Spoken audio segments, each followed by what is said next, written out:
¿Qué tal, Jolie? El gusto es mío, como siempre, estar en tu espacio.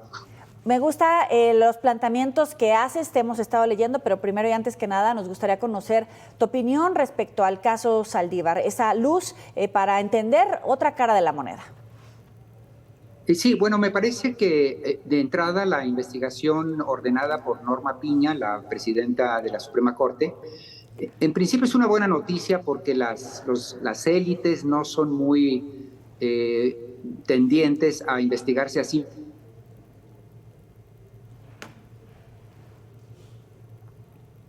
Se nos está cortando la comunicación con Jorge Cepeda Patterson. Efectivamente, hay voces que piden que si hay elementos o algo que denunciar, pues que se denuncie y se abra un proceso de investigación judicial, si es que amerita el caso, para dar certeza sobre los hechos y no solamente sobre los dichos. Y es por eso que queremos abordar todos los ángulos de esta información en desarrollo que ya hemos abordado en diferentes espacios informativos y ahora con Jorge Cepeda Patterson. ¿Lo tenemos?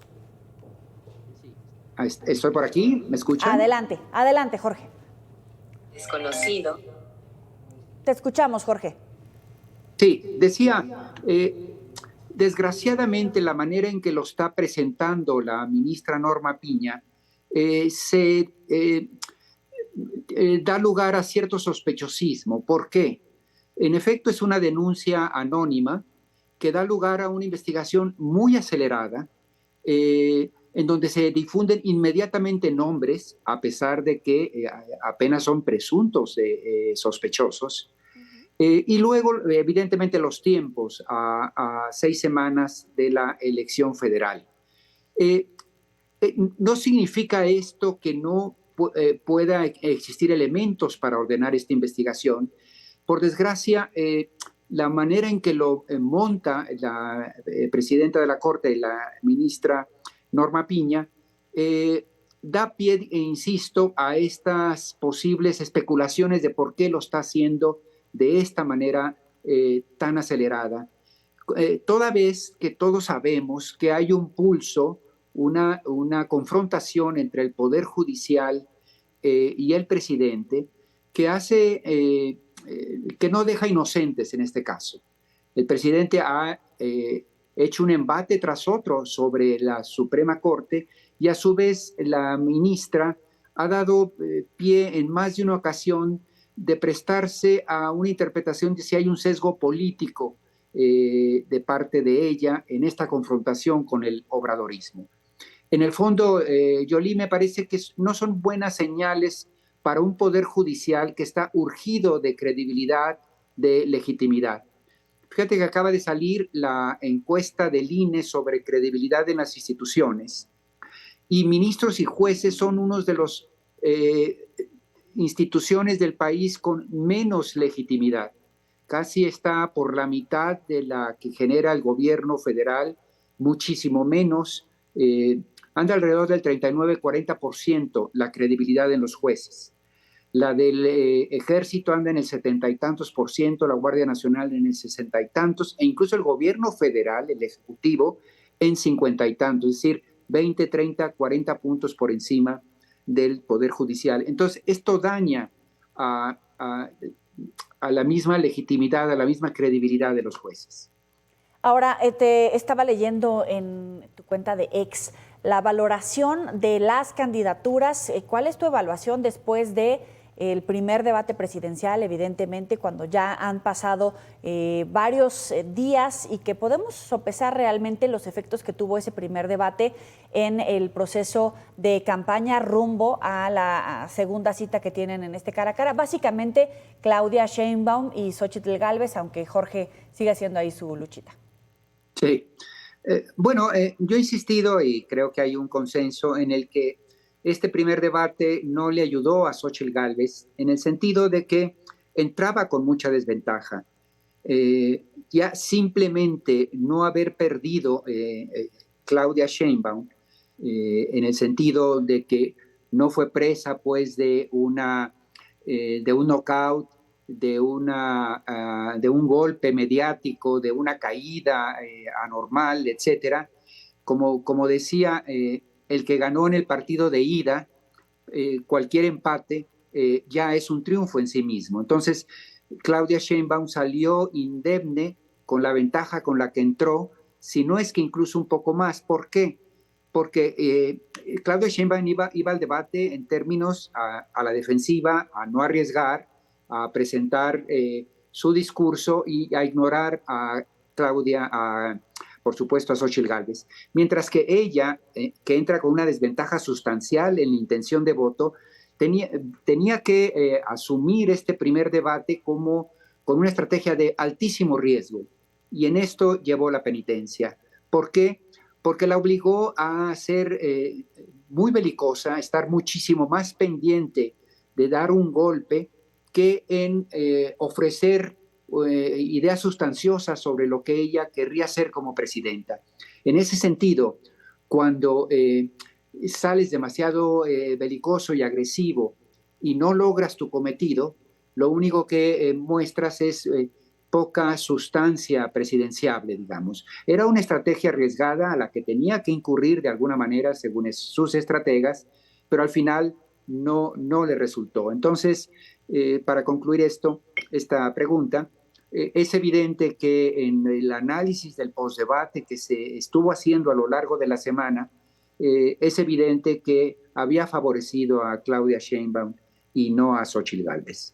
Ahora, muchos columnistas advierten o dan cuenta en su interpretación de un malestar por parte del presidente López Obrador respecto a los planteamientos que se hicieron en el debate sobre malos resultados en materia de salud, de educación, de combate a la corrupción, y que inmediatamente después vino un discurso, una narrativa, no solamente de Claudia Sheinbaum, sino de los candidatos de Morena, en el sentido que pueda satisfacer los oídos del presidente. ¿Tú coincides con estas versiones? Bueno, sí, de hecho lo explicitó, ni siquiera es una interpretación, literalmente a lo largo de las mañaneras de la semana pasada. Hoy mismo, lunes, el presidente volvió a abordar el tema, tratando un poco de matizar o corregir. Y hoy lunes, una semana después de todo este debate, el presidente insistió en que él estaba contento con el resultado del debate, que le había ido muy bien, digamos, a su causa, pero lo que le molestaba es que todas las preguntas problematizaban la situación de la salud, de la educación, de la corrupción, como si no se hubiera hecho ningún avance en el sexenio.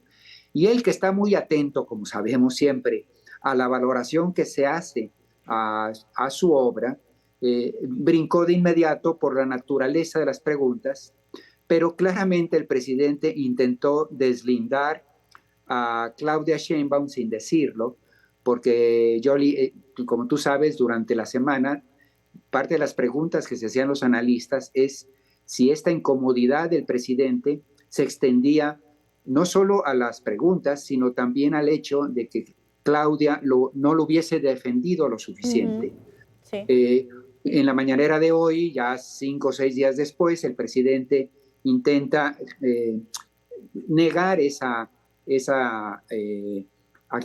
circunstancia, esa posibilidad de que esto signifique una confrontación con la candidata, sino que más bien con los que enunciaron la pregunta.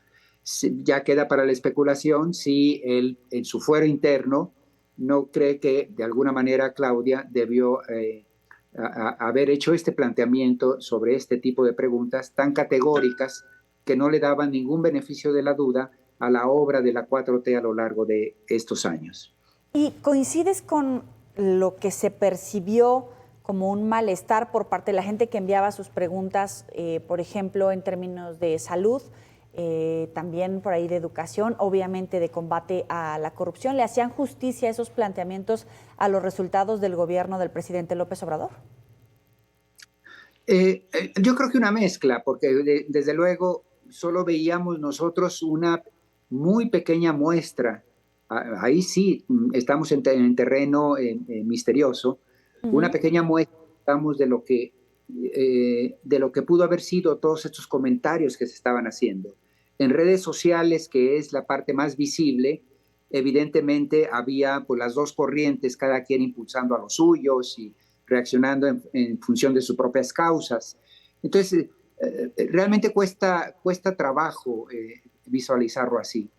También habría que decir, Yoli, que es muy difícil en los debates, no solo aquí, sino en cualquier lugar del mundo, que los candidatos se presten a respuestas de fondo a las preguntas puestas sobre la mesa, porque cada uno trae su agenda, la presentación de sí mismos, dar cuenta de su trayectoria, de tal, y luego, en efecto, la estructura de este debate estaba demasiado fragmentada, con respuestas muy medidas de 40 segundos, de 90 segundos, etcétera, que frente a los problemas fundamentales de México, es decir, qué va a hacer para resolver el problema de la salud en este país, pues difícilmente cualquier persona puede, además de que trae las agendas de las que hablaba, de hacer propaganda de sí mismo, de su trayectoria, además, imagínate, resolver el problema del país sobre corrupción o seguridad en 40 segundos, ¿no? En ese sentido son